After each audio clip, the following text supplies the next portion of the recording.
Yo, what's going on, Dragon Ballers? Welcome back to another video. In today's video, I want to prep you guys for the top 7 budget decks going into set 11 Vermilion Bloodline. And this is a cool thing to say because honestly, for the past few formats, Dragon Ball Super has gotten a lot more expensive, especially when you go back to like Surge Goku, Surge Piccolo format. That format was very, very expensive no matter what competitive deck you really wanted to play.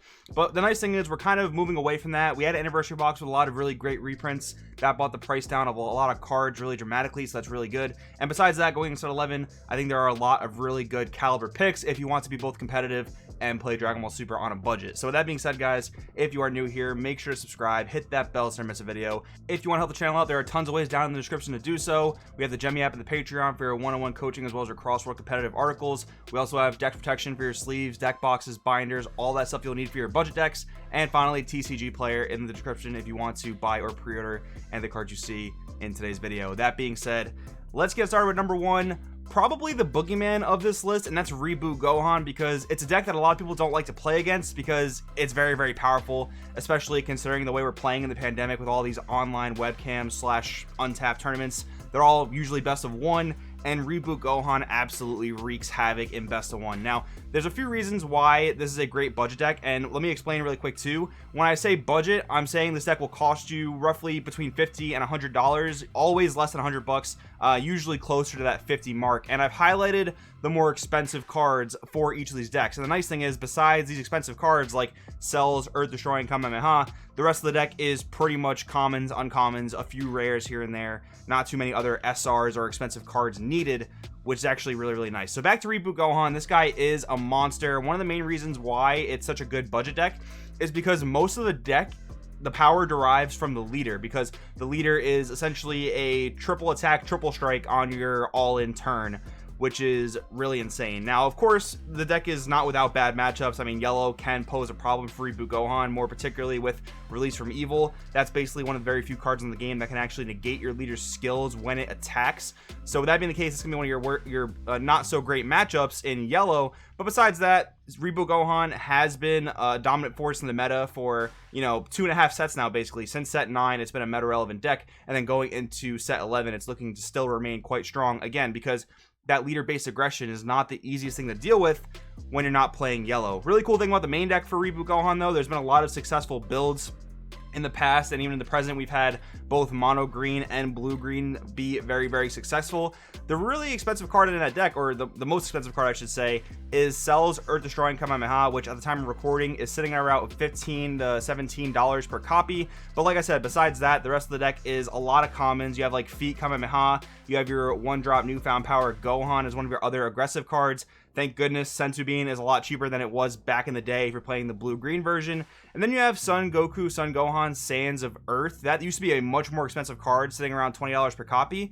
But since it's been reprinted in Anniversary Box 2020 and it's not seeing a lot of play, blue-green is not seeing too much play in the meta, the reprinted non-foil version is about 50 cents per copy. So pairing that with the Android 18 Super Combo, if you choose to go the blue-green route, that's a very valid way to play the deck as well. So you do have your mono green, just pure aggressive, low cost 1-drop green cards. You do also have your blue green, which still allows you to play Cells, Earth Destroying Kamehameha, because as long as all your energy is either blue or blue green, you can still resolve the effect of Earth Destroying Kamehameha. That with Feet Kamehameha for 2 energy and 2 cards, that is a 30k combo plus critical on your triple strike leader, because on the backside he does count as a Goku.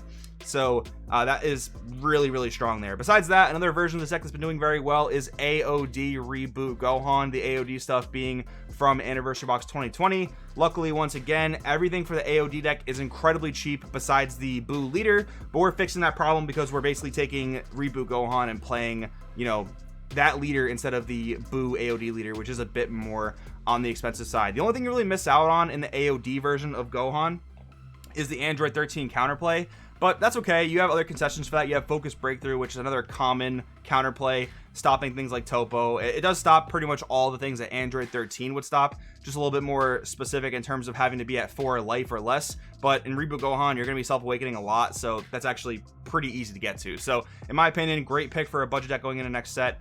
Let's move on. Next up, we have Skilless. Skilless has established itself as a really strong force in the format.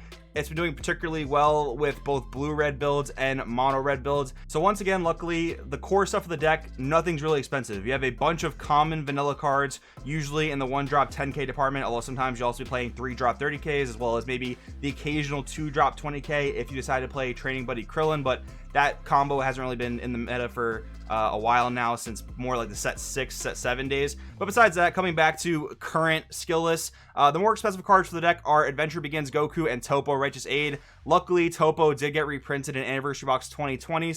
The cheapest version of this card, being the non-foil reprint, is sitting at about $7 per copy roughly. So, you know, you really don't even need 3 or 4 of them. You could even maybe get away with 2 of them. Like Topo is one of those weird cards that as time progresses, you know, it really was a powerhouse back when it first came out, but it has a lot of answers nowadays. So I see a lot of lists playing 3. Honestly, you can even get away with playing 2, I would think, because again, there are a lot of decks that can answer Topo, so you can save some money right there. But I definitely don't think it's a bad idea to invest in a playset of Topo just for any future red decks you might play. But nice thing to see there that it is a card that has come down in price quite a bit. And then Son Goku Adventure Begins. This is an older SR from set 6. This has retained a value of about $8 at the time of recording. So picking up a playset of those, a playset of 4-star balls, which admittedly too are about $4 or $5 per copy. But right then and there, you pretty much have the bulk of the expensive stuff in the deck. Like I mentioned before, everything else pretty much a common, uncommon in terms of your vanillas. And then you have your Saiyan Scion Unison out of Anniversary Box. The non-full copy of that is very, very cheap as well. But besides that, I've talked about it before. This deck is basically a blue killer when the blue deck you're up against is playing Xeno Unison. You just put out so many attacks that you're able to clear Xeno Unison's counters really, really easily. And you just generate a ton of value as Skilless. If you like playing mid-range, drawing a lot of cards, being very reactive to what your opponent's doing, Skilless is a great pick for you in that department. Next up, we have Red Broly talking about our first set 11 deck. I have a build for this on the Patreon if you want to check it out. I also just did the video yesterday talking about how to play Red Broly if you'd like to learn more about that. But besides that, this deck is looking to be very, very cheap and incredibly competitive. In my list, I don't even play Topo in the main deck, although I do see other lists that do it. So you could consider Topo a purchase for this deck. And hey, even if you get Topo for this deck or Skilless, you actually have access to get both of these decks for pretty cheap if it's within your budget, because the majority of what Broly's trying to do is revolving around Broly's main deck stuff coming out in set 11. You have a bunch of commons, uncommons, and rares for the majority of the Broly swap chain itself. There is an SR, but typically the SRs in main sets have not been outrageously priced. It might be anywhere from like, you know, $5 to $10 depending on how good the deck does in the meta, but it's not going to be too expensive. And then Yamcha Merciless Barrage right now is a $2 roughly free Unison counterplay. It's not seeing a whole lot of play in the current meta. That's why it's really cheap. So it'd be a really good idea to pick those up ASAP. But besides that, this card could potentially go up to anywhere from like $5 to $10 going into next set if red decks really do, you know, pop off and do very well. So again, another cheap deck, and this is actually a set 11 one. So pretty cool to talk about that there. Next up, Dark Broly. Once again, a deck that really just revolves around its own thing, meaning you don't necessarily need a lot of the expensive cards that, you know, make up the good card, a good black card deck, right? Like the only one you really need for Dark Broly is possibly Protector of the People, whether you want to main deck it or side deck it. And that's just because black really does lack in the counterplay / impactful floodgate negate department. So the only real answer there is Protector of the People. This card's sitting at about $15 per copy at the time of recording, and that's a card you're probably going to want to invest in maybe 2 to 3 copies as you're picking up Dark Broly. But the rest of the main deck for Dark Broly, you're literally just playing all 3 of the different Dark Brolys, a bunch of the 3 1-drop 30Ks that are coming out for black in set 11, because the deck really does revolve around using those black battle cards with 30k power. You might need your occasional Mirror Creator Absorb, Fruit Shrouded Mystery, but once again, those cards have been reprinted into great value because they're very cheap to get and very strong cards. So Dark Broly being another great pick for a budget deck going into set 11, I do definitely want to recommend it. Next up, the next 3 here are more of like honorable mentions. There's kind of like to be determined asterisks around these, and that's the first 2 being Ghastly Malice Demigra and Toa Chaos Bringer. So we're getting a lot of Overwhelm support in set 11, something we haven't seen in a few sets now. And that being the case, and also with Vegex being nerfed in the form of Bivity being nerfed, it's looking like Overwhelm is going to do pretty well. You could also possibly lump the SS4 Gohan and SS4 Goku into the same category right here. And the reason why these are great budget picks is because they have their own engines. Once again, Mirror Creator Absorb's a great card that's been reprinted, really helping out the price of Toa.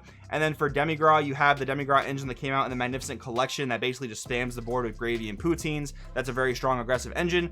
And the other great thing about this is, since they are Overwhelm centric decks and you're oftentimes getting rid of your drop area, you don't have to play a very expensive black staple, which is Koitsukai Mechanical Courage. That card is pretty much a main deck staple in a deck like Vegex, where you keep your drop in your drop and you play with it that way. But Ghastly Malice, Demigra, and Toa Chaosbringer, what their strategies want them to do, they don't have to play Koitsukai or really Fu Mission Accomplished, which is another pretty expensive card as well. So with that being the case, very good budget options, and again, possibly include SS4 Goku and SS4 Gohan in this category as well.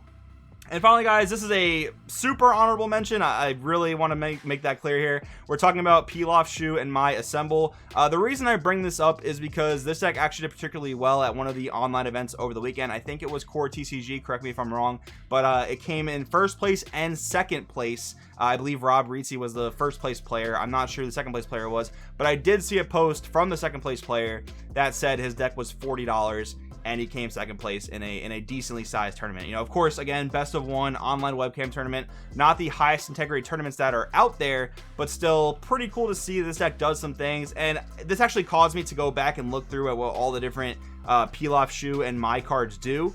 And they're pretty neat. I mean, you play a 2-drop, it fetches your other 2-drops from the deck, and then once you have them all in the drop area, you can play the different machines that the three of them combine to make. One's like a triple attacker, one -25 is a battle card on play. So pretty decent there. And then you have your, good red stuff. You could pick up your copies of Topo. If you really wanted to invest, you can go into like Super Saiyan Blue Kaioken, Concentrated Destruction Goku. But again, this is more of a budget thing, and I'm pretty sure you don't need that card in this deck to do moderately well. But again, a super honorable mention here. I did want to make you guys aware of it, though. That being said, though, definitely let me know in the comments below if you have any other suggestions for budget decks going into set 11. Thank you guys so much for watching. I will see you next time.